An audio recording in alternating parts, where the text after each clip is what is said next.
vessel and lift it.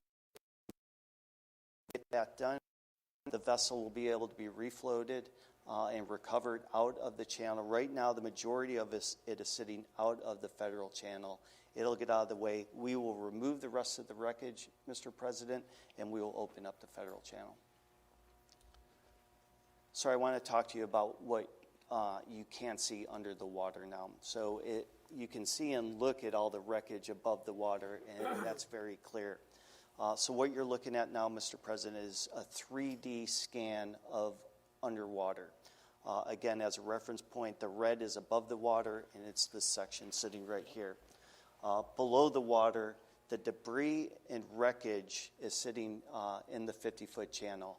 This cross-section is right what you're looking at there, Mr. President. It has been described by the salvage expert and the divers that wreckage is a mangled mess down there of a lot of steel and a lot of force on that. This is steel? This is steel, concrete, and debris at the bottom, Mr. President. Yeah, absolutely.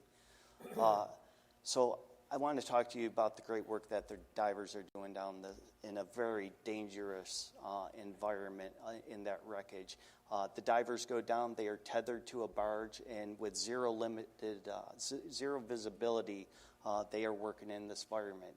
With someone talking into their ear on the surface and guiding them in the channel amongst the debris where they can't see. They do a lot of it by feel.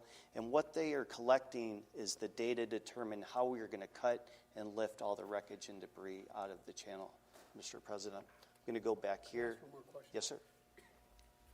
This is broken. This is separate. Sir, it is. Gotcha. And that's a great question as well. When we were first looking at it, and what the data has shown us by sending divers into waters to make the determination that this is separated here, which once we made that determination, that is helping us then get that limited access channel that I talked about.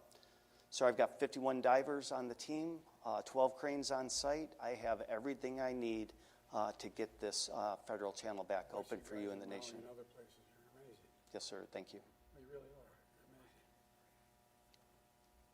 Sir, do you have any other questions? No, I do.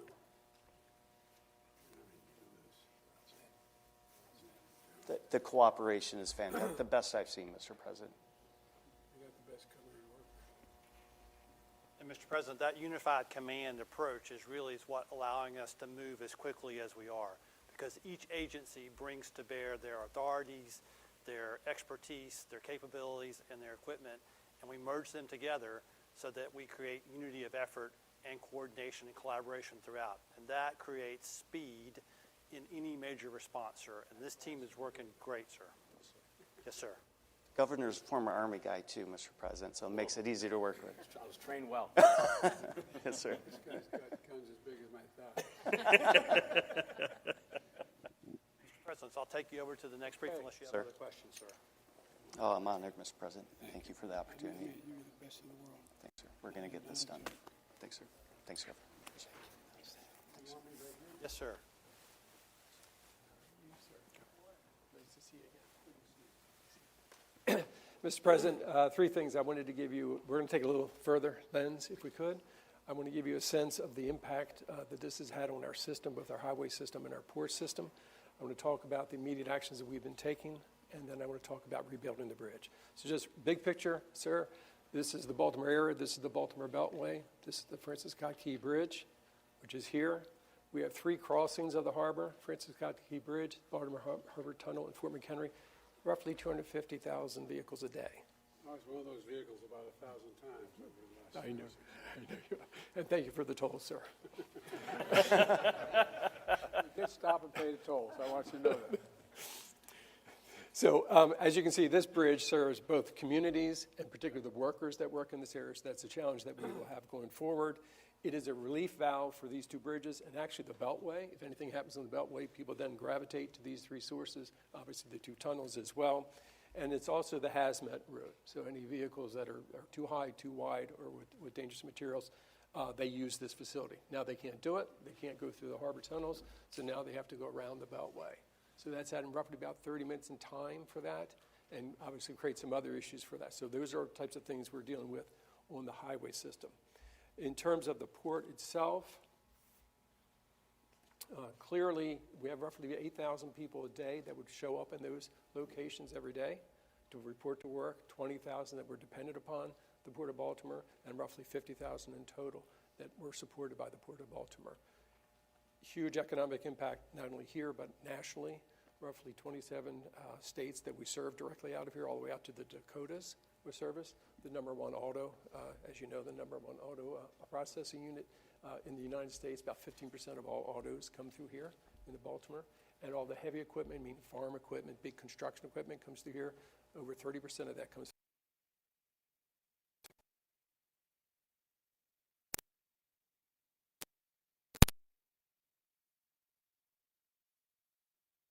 In terms of some of the immediate actions, our police officer here you're going to meet in a minute, they were the first on the scene. They basically stopped traffic from something much worse. They went out and rescued a gentleman from the wreckage, and basically our dispatchers were professional all the way through and made sure that service was out there immediately and maintained. They've done a fantastic job. We initiated the Unified Command actually in this very building. They're just sitting in this room roughly by about 2:30, about 3 o'clock in the morning. This was where the central heartbeat was, where we ran the whole operation, particularly with the Maryland Transportation Authority police running that. Then we mobilized. We were fortunate we had a company that was on contract. We immediately got them out here with cranes, with barges, with men. They knew how to do this. And then working through Unified Command, they've been basically opening those smaller channels. So they've been doing that.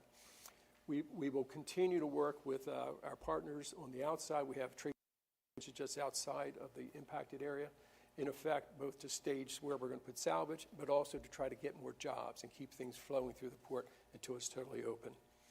The $60 million that we got through emergency relief is what's funding all that. So those openings that you saw earlier, that was just pointed out, that was done with that $60 million. The traffic issues that we're dealing with was that $60 million. So thank you so much. We could not have gotten into this as quickly as we did without that $60 million. In terms of rebuilding, we're working very closely with the Federal Highway Administration. Basically, now how do we get this done as quickly as we can and environmentally as we can to deal with the new standards that we'll have to meet with this? Let's get all that lined up now so that we can get this thing open as quickly as we can, because we got to serve those people that work here at the port and the region as a whole. With that, I'll turn it over to the Secretary Buttigieg.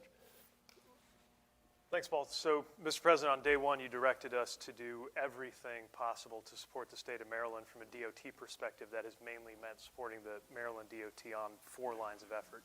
Help them get the port back open, deal with the supply chain implications in the meantime, help them get the bridge back up, and deal with the surface traffic implications in the meantime. As Paul mentioned, the $60 million was the first wave of emergency relief funding. We were able to turn that around within hours of it coming in. That is a down payment and just the beginning, but as more requests come in, we'll make sure that we can turn them around right away too. When it comes to supply chains, a number of the mechanisms that you established to deal with the issues we had in 2021 on the West Coast are serving us well now on the East Coast. As you know, this is the top vehicle handling port that we have in the United States. The ports of Davisville, Rhode Island, as well as Virginia and Brunswick in Georgia have been able to temporarily absorb much of the traffic that would have been headed for Baltimore. But there's no long-term substitute, of course, for the work that's done right here in Baltimore. When it comes to containers, most of that's getting picked up at the Port of Virginia and New York and New Jersey. And then when it comes to heavy equipment, there's some specialized ports absorbing that traffic too. But the focus is, of course, to support Baltimore and make sure they can get back up and running. Yesterday, we were able to execute a revised grant agreement from our Maritime Administration with the County of Baltimore. That relates to the Sparrows Point Trade Point facility. You'll notice this is the only major component of the Port of Baltimore that sits outside of the blocked area. They have 10,000 vehicle per month capacity. We're going to be able to help them get up to 20,000. Basically, it requires paving about 10 acres of land here to add to their cargo laydown capacity. So by doubling that, we'll be able to provide some relief while the Army Corps and the state are getting the channel back open and traffic back to normal. We're also providing some regulatory relief on the trucking side to help with hours of service requirements for trucks that are involved in the response, and any other requests that come in.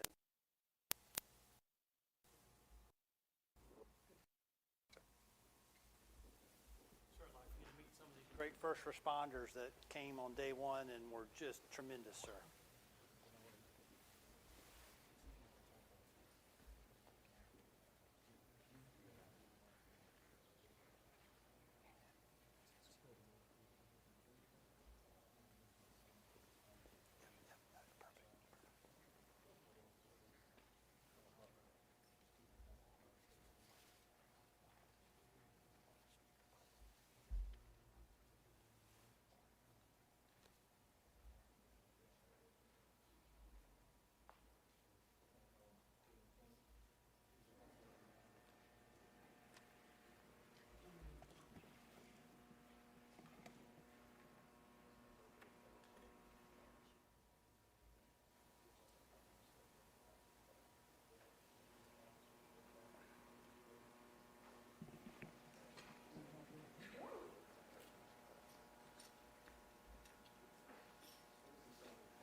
Moments that remind us just how interconnected we are. And as we stand here today, for me and countless others who grew up in this very community, we continue to grapple with the loss of a bridge that represented a lifetime of connection. We continue to mourn those we've lost, hardworking members of our community who are simply pursuing a better future, just as we continue to pray for their families and loved ones. And with each passing day, we better understand and are responding to the immense impact that we have seen to the livelihoods of so many of our residents who rely on the Port of Baltimore. Dock workers, truck drivers, small business owners, and more. But even as we stand here today, we recognize that we are literally a community forged by steel, a community that helped build bridges all over this country, a community that helped win world wars. And that same steel resolve remains as resolute as ever in this most recent challenge. This tragedy will not define us. This wreckage will not divide us. As the president has said, this will take time, but it will get done, and we will rebuild together. And we can do that because we have a president who has our back. Mr. President, thank you again for being here and for all that your team has done and will do. We appreciate you so much. I'd like to welcome next the Mayor of Baltimore, Brandon Scott.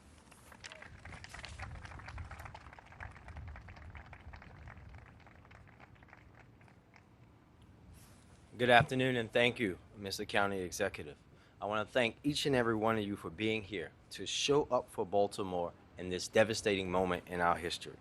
As you can see behind me, the physical impact of this tragedy is massive, but let's be clear, the human impact is immeasurable. And as I've said every day, our focus is and always will be on the human impact, those who we lost, their families, and those impacted workers and businesses. Baltimore, this region, and this country will be grappling with the ripple effects for many, many, many days to come. But Baltimore is strong. We are built with tough grit, and we will rebuild and come back even stronger.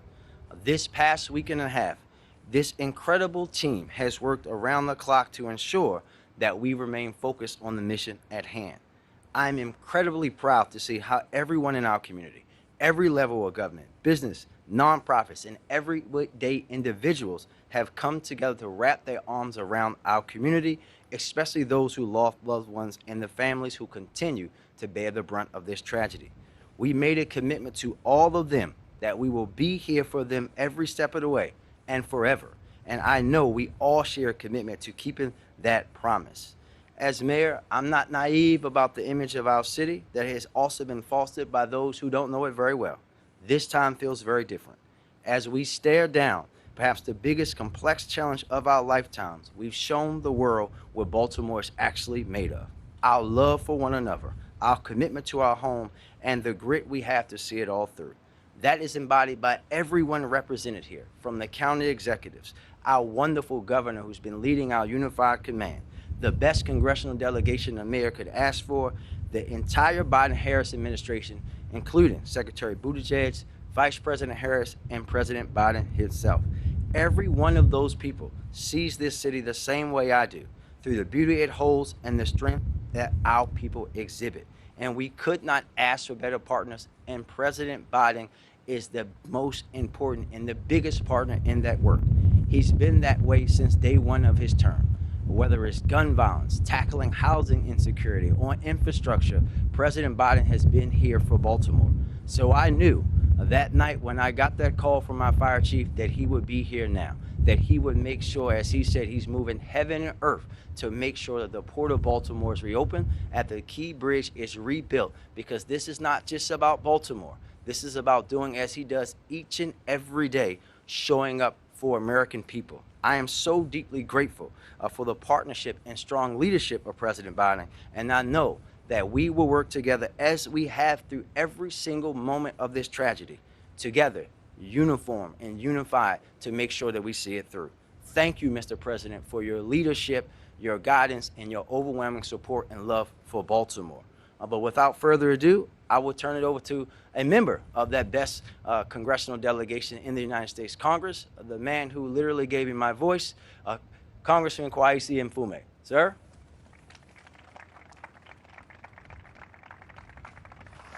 Thank you very much, Mayor Scott. Ladies and gentlemen, good afternoon. Fate and circumstance has called us to this point.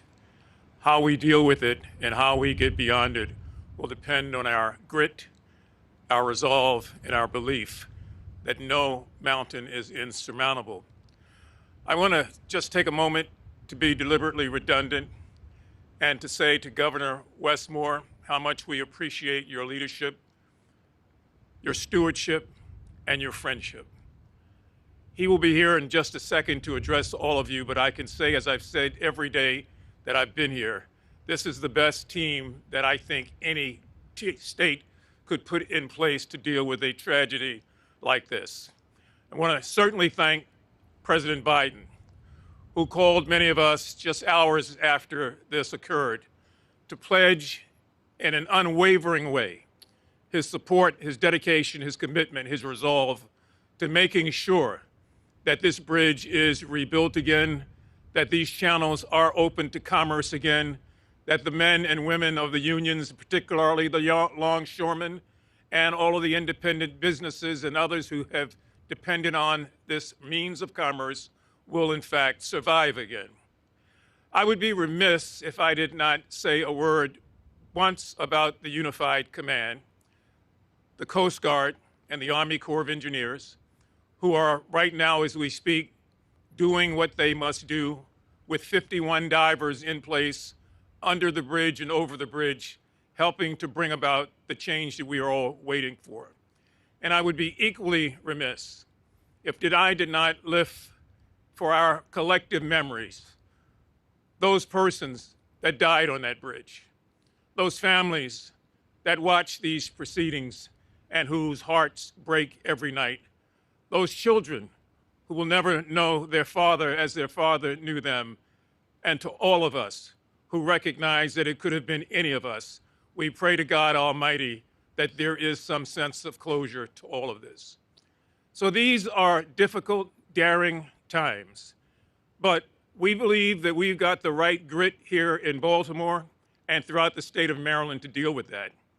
And may I just say also, lest we ever forget, this port is so significant to the nation that we love. I call on my friends, my colleagues in the Congress, to see this as a national tragedy, to recognize that supply lines all over this nation could be disrupted, to understand the severe effect that this would have on our economy, and to recognize, as we are just a couple of miles away from where the Star-Spangled Banner was written out there, right where that bridge stands, that at the end of the day, we are Americans, Black, white, Jew, Gentile, Asian, Latino, Native American, men and women who have always risen to the challenge. Let me, if I might, bring to this microphone a member of the United States Senate from the state of Maryland, our junior senator who will soon be our senior senator, and someone like the person that he will introduce is fighting the good fight for all of us in the United States Senate. Please welcome Senator Chris Van Hollen.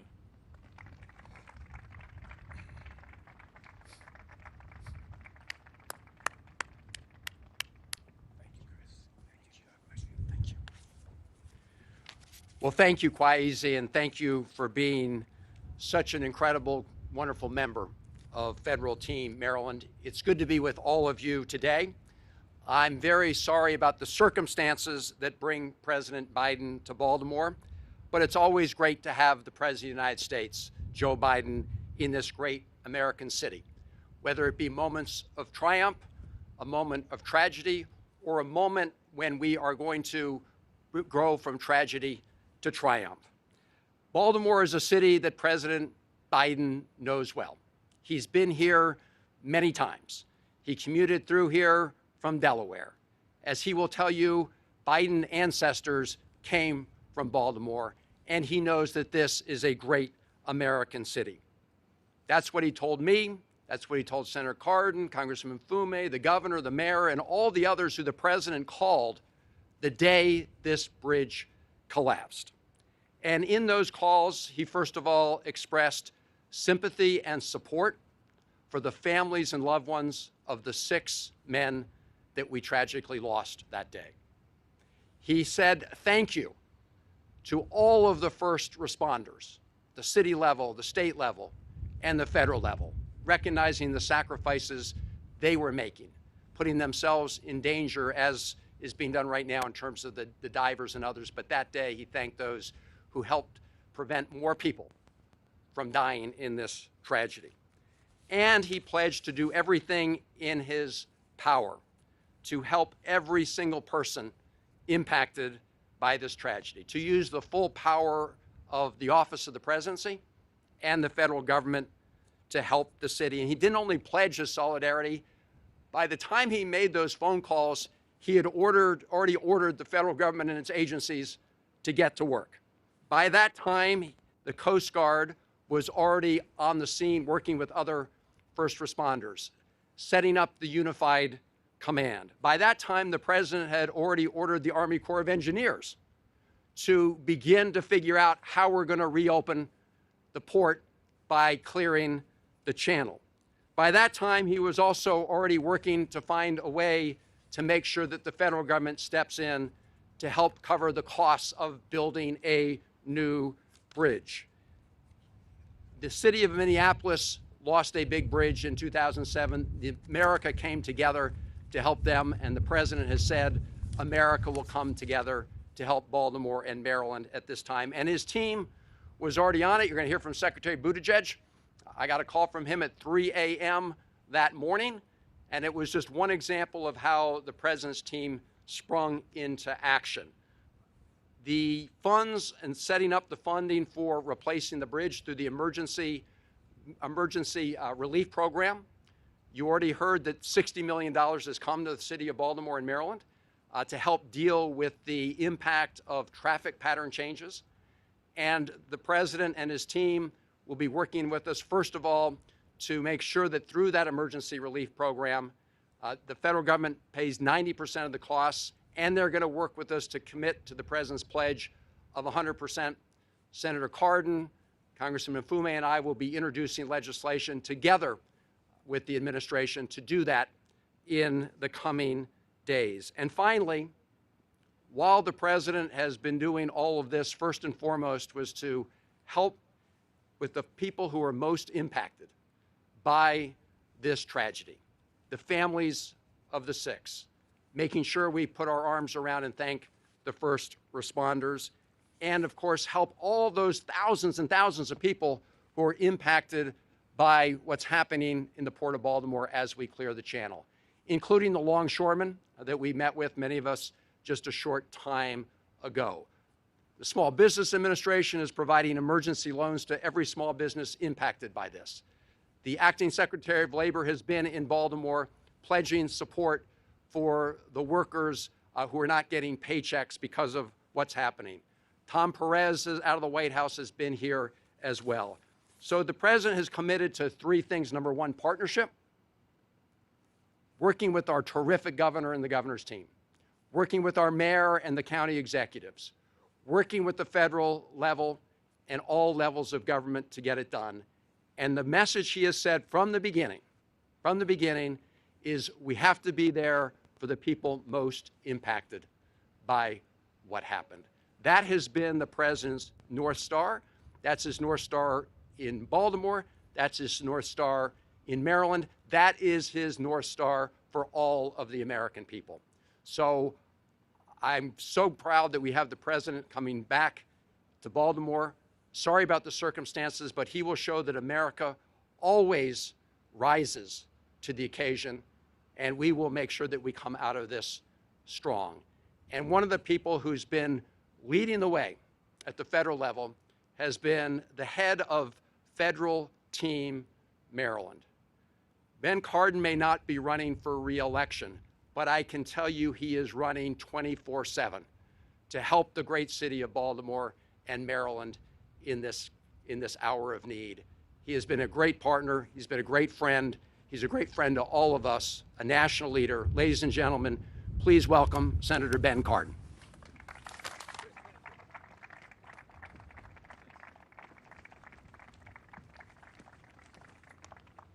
First, let me thank Senator Van Hollen for his extraordinary leadership on this issue and so many issues that affect the people of Maryland. He's a great partner for me to have in the United States Senate.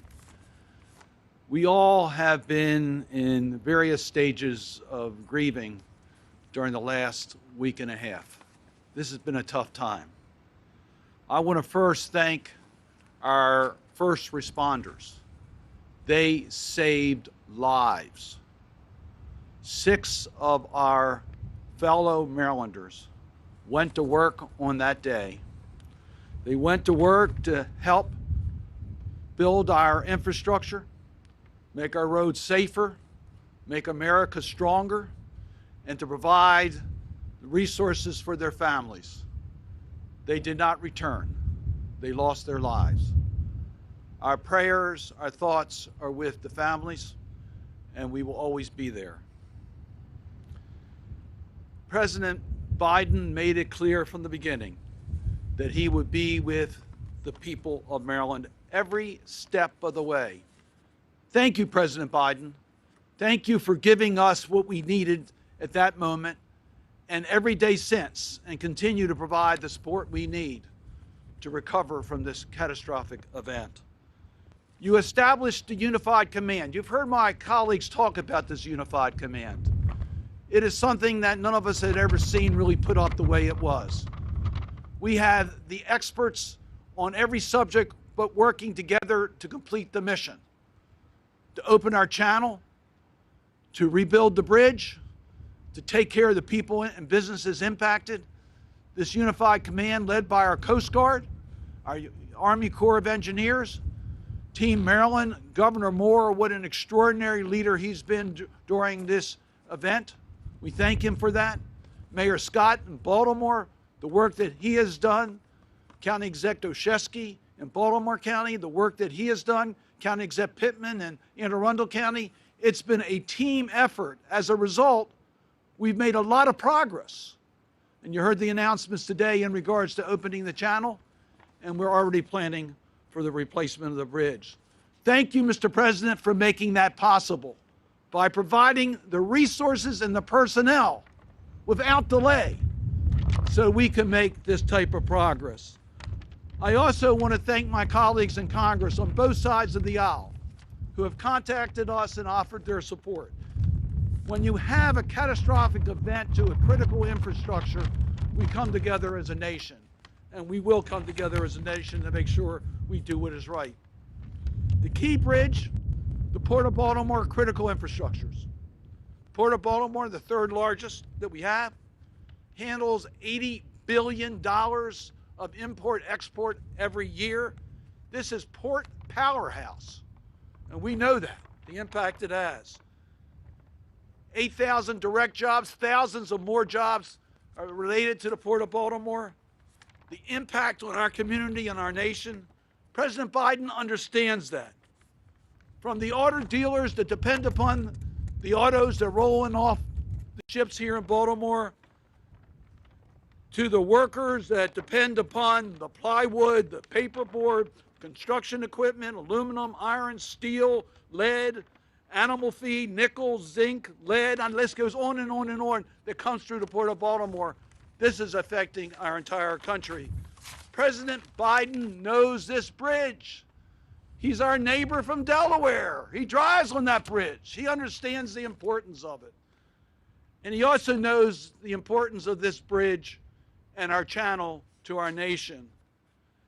He has made it clear that we will get all the resources we need to cover the needed costs for reconstructing the bridge. As has been pointed out, we've already received the emergency relief funds that have helped us get started. Now, I know there is a lot of talk about third-party liability and insurance. We will hold everyone responsible for the damages they've caused in the insurance proceeds, etc. That will help our taxpayers. But I want to thank the Biden administration for understanding we can't wait for those dollars. We got to go to work now to make sure that we get the channel opened and the bridge reconstructed. In the 70 years, we've seen an incredible increase in capacity in our channel, in our roads, of about 3,000%. Our community we will come back, and we are certain about that.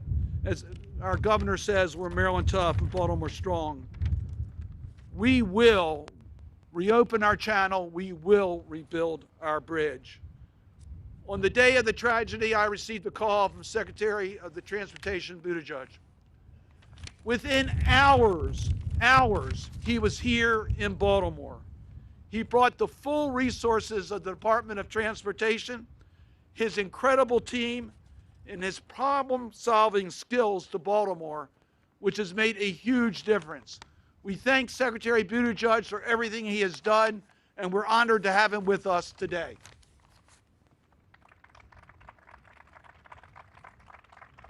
Thanks, Pete.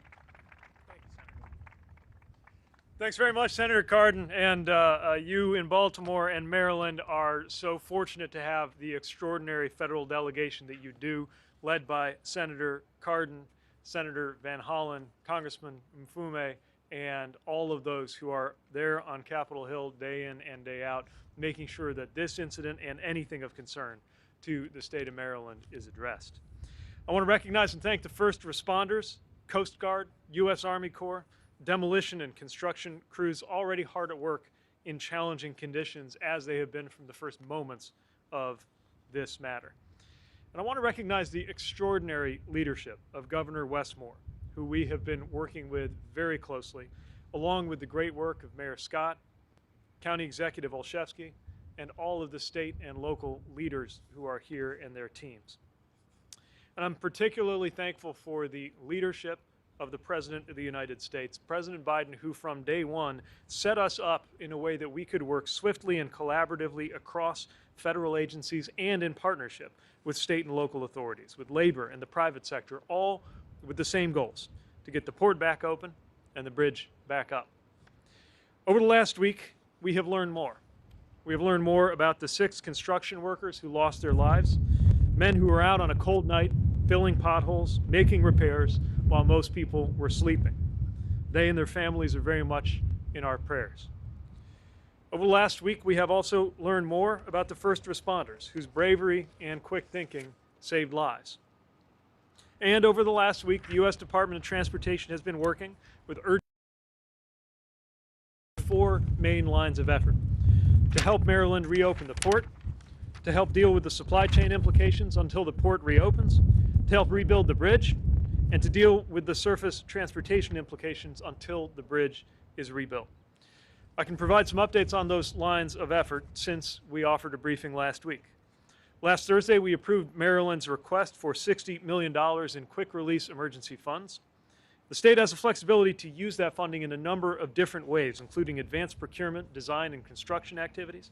They're using it to redirect traffic and support detours, to assist with bringing in barges to cut steel into pieces and remove it from the site, to remove wreckage outside of the federal channel, allowing for the creation of smaller auxiliary channels, and more. And this, of course, is just the start of our financial support. We've also been very focused on the supply chain implications. President Biden's freight initiatives that were originally stood up in the face of COVID disruptions are serving us well here. For example, we've used data partnerships that did not exist prior to 2021 to monitor changing container volumes along the East Coast and help supply chain actors adapt. And with our multimodal freight office created by the President's bipartisan infrastructure law, last week we convened over 100 stakeholders from across our supply chains to better understand challenges they're facing and to coordinate on mitigations. While there are certainly impacts, we are increasingly confident about the availability of East Coast ports to step up temporarily to absorb much of the cargo diverting from Baltimore in the short term. We're also providing regulatory flexibility for truckers who are helping keep supply chains moving and supporting in the response. And we have had railroads at the table too. And just yesterday, we signed a revised grant agreement with Baltimore County, updating the scope of a previously awarded Maritime Administration grant that benefits Trade Point, which is one of the few major port facilities here that sits outside of the block channel. The revised agreement will allow them to use those funds to expedite paving at least 10 acres that can be used for additional cargo laydown area. That work is already underway, and it will double their capacity to accept vehicles, which is one of the main types of cargo shipped through Baltimore, and a more difficult type of cargo to find substitute ports for than container activities that are more standardized. Opening the channel for the port, rebuilding the bridge, are both remarkably complex operations that can't happen overnight. But as President Biden has instructed from day one, the federal government will provide everything Maryland needs: funding resources, technical support, logistical help, and more to get that port open and get that bridge rebuilt. The President has also made clear that no matter anyone's affiliation, public, private, federal, state, local, Democrat, Republican, we are all one team here. That matters so much because there are so many different jurisdictional lines, different areas of expertise and ownership and authority. So breaking down any and all barriers, cutting red tape, and working as one continues to matter a great deal, and that's what we're doing here.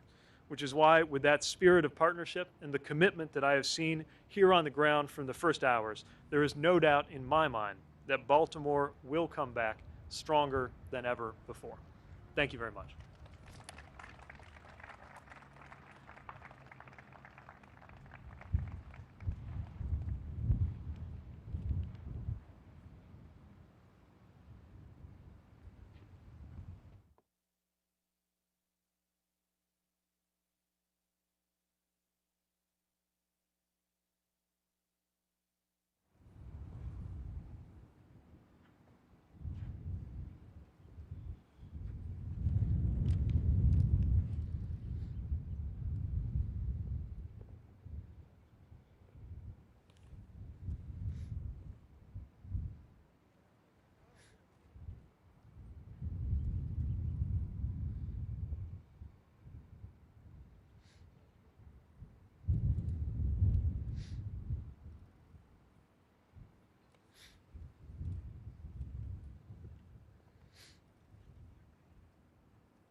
Good afternoon.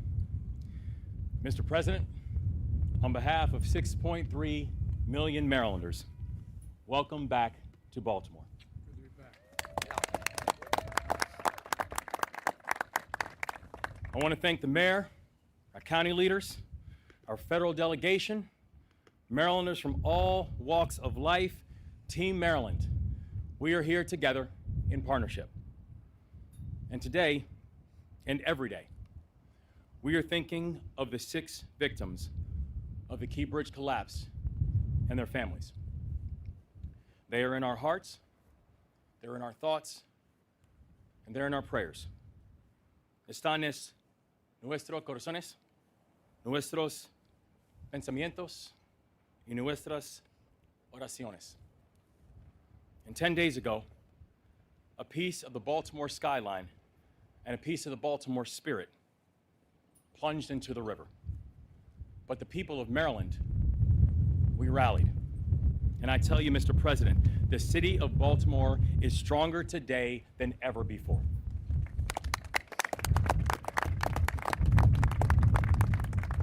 But our strength is not preordained. Marylanders have spent weeks, months, and years focusing on what unites us. Baltimore came together to improve public safety, and last year, we brought down homicides to the lowest rates that they have been in almost a decade. Baltimore came together to drive growth, and this year, we have one of the fastest growing economies in the nation. The hardworking people of Baltimore have been training for this moment, even if we didn't know it. Our unions, our first responders, our government leaders, our village elders, our business community, all of us have forged uncommon bonds, and partnership is what we do here. And partnership will help us to rebuild the bridge and win this moment. Today, we launch a new partnership with leaders in the public and the private sectors. It is called the Maryland Tough, Baltimore Strong Alliance. The alliance is made up of leaders who are doubling down on their commitment to the city and their commitment to this state. Many have agreed to not lay off employees. Many have agreed to return to Baltimore even if they need to move somewhere else temporarily. And all have agreed to help us build a better future. Foundations, businesses, sports teams, community champions have committed a combined $15 million thus far to support our workers and our neighbors in this moment. The alliance is over 50 members strong, and we are only getting stronger. Maryland is building a table that is large enough to include everybody, from our federal partners to our nonprofit leaders to our entrepreneurs to our port workers. And this morning, I signed an executive order to provide $60 million in financial relief for workers and businesses that have been impacted by the Key Bridge collapse.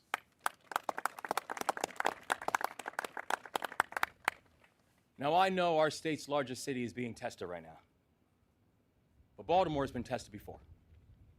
We get knocked down, we stand back up, and we dust ourselves off, and we move forward. That is what we do. And the people of Maryland are grateful to have a full partner in this work like President Biden.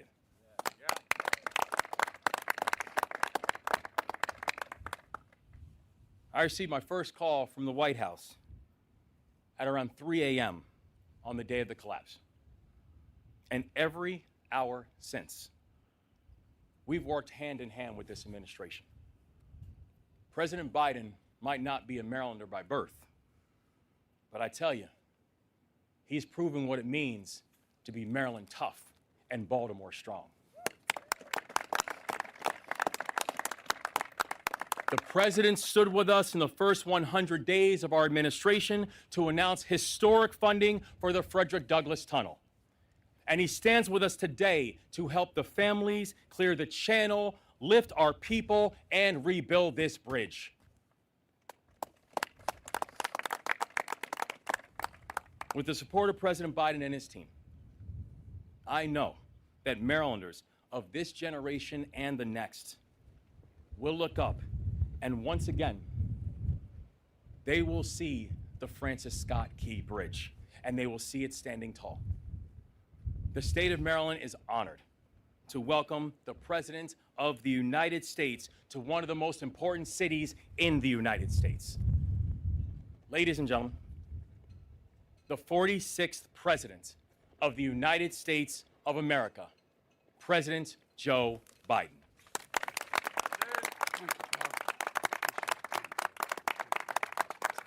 Thank you, thank you, thank you. Please, please, thank you.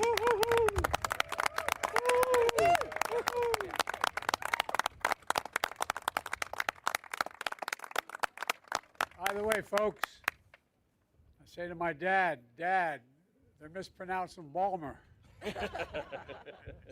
My dad and the Biden, please sit down. The Biden family goes all the way back to being watermen in this bay for a long, long time, back in the mid-1800s. And my father was born and raised here in Baltimore. And there's a strong, strong connection. Still have family in the region as well.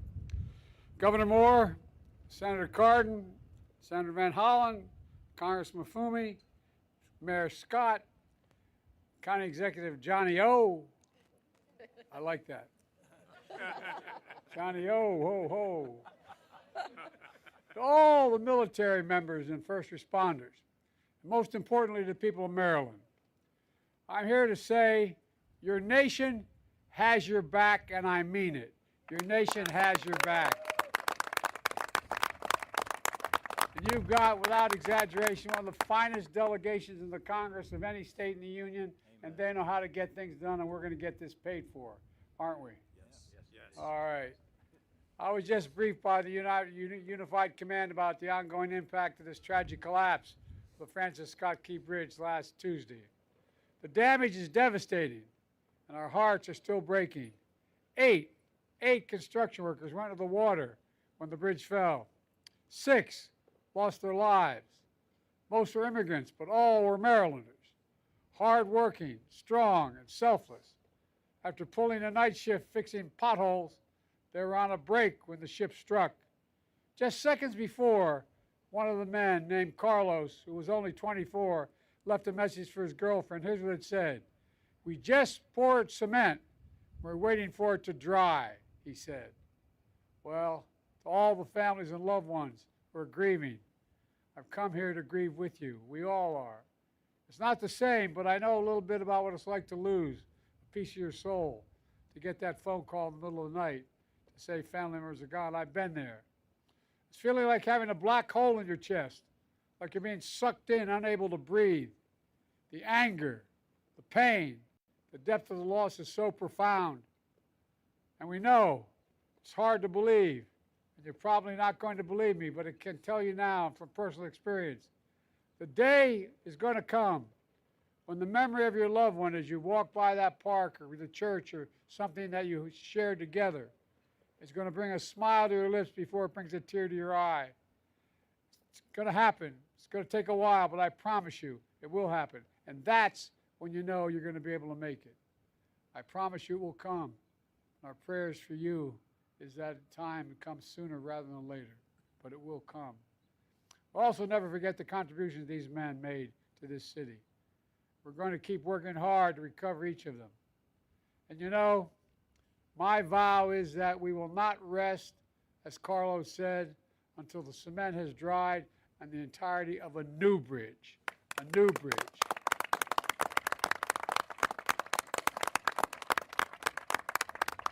Earlier this afternoon, we took an aerial tour and survey of the wreckage. You know, from the air, I saw the bridge that's been ripped apart. But here on the ground, I see a community that's been pulled together. I want to thank you all, the first responders, the port workers, state and local officials who sprang into action before dawn, who've been here ever since. And we did talk, I think it was 2 or 3 in the morning. You were out here. You were here.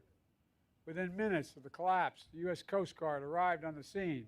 Within hours, I ordered personnel from the Army Corps of Engineers, the Navy, the Department of Transportation to assist in every way possible. Within a day, we stood up a unified command. In the weeks to come, I want you to know we're going to continue to have your backs every step of the way. I guarantee you. I guarantee it. First is our priority to reopen the port. This is one of the nation's largest shipping hubs.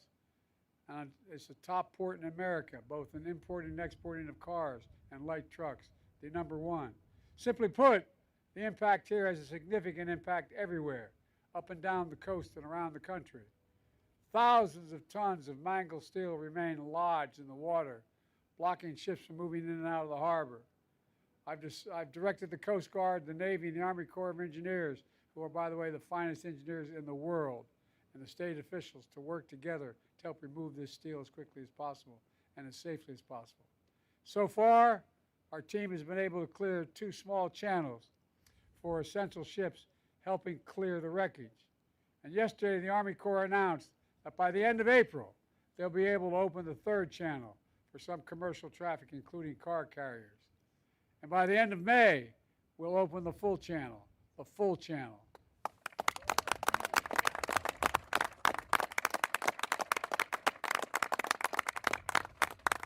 My task force on supply chain disruption has been engaging with union, rail, trucking, shipping, state and local leaders to minimize the impact on our supply chains. And I'm proud to announce that the federal government will provide over $8 million in grant funds to make the infrastructure improvements at Sparrows Point as the only port unaffected by this collapse, which will allow Sparrows Point to take on more ships. And that's happening now, will happen shortly. Second, we're focused on protecting the workers and businesses. Folks, 20,000 jobs depend on this port. 20,000 families depend on this port to buy groceries, to make rent, to pay their bills. Today, my administration is announcing the first tranche of dislocated worker grants, fancy phrase, which is dimes. All it is there to make sure it helps create jobs for workers involved in the cleanup of this incident, additional jobs. My Small Business Administration has also issued a disaster declaration, which will allow the SBA to offer low-interest loans for small businesses impacted by the collapse in order to keep things moving. The state, the city, the county are also stepping up in impressive ways to help workers and businesses who have been affected by this disaster. But folks, we all need to step up. Amazon, Home Depot, Domino Sugar, and many other companies all rely on this port. And they have committed to keep workers and payrolls on their businesses in Baltimore and move as quickly and clearly as possible to change the channel. I'm calling on every company at and around the port to do the same thing, the same exact thing, commit to stay. And the customers who use this port, we're coming back. We're coming back soon. Folks, finally, we're going to move heaven and earth to rebuild this bridge as rapidly as humanly possible. And we're going to do so with union labor and American steel. For a simple reason, they're the best workers in the world, and that's not hyperbole. Every day, over 30,000 vehicles traveled across this bridge. And I was one of those people. I commuted every day from Delaware for 36 years to Washington, D.C., back and forth, and about 1/4 of that time by automobile. I've been to every part of this port. Folks, we now face a question no American should ever have to ask. How will I get to work? How will I go to school? How will I get to a hospital? Response, everyone, including Congress, should be asking only one question, and they're going to be asked the question by your delegation. How can we help? How can we solve that problem? My administration is committed, absolutely committed, to ensuring that the parties responsible for this tragedy pay to repair the damage and be held accountable to the fullest extent the law will allow. But I also want to be clear. We will support Maryland and Baltimore every step of the way to help you rebuild and maintain all the business and commerce that's here now. As the governor can tell you, within hours of the Maryland request, we approved $60 million in emergency federal funding. I fully intend, as the governor knows, to have the federal government cover the cost of building this entire bridge, all of it, all of it.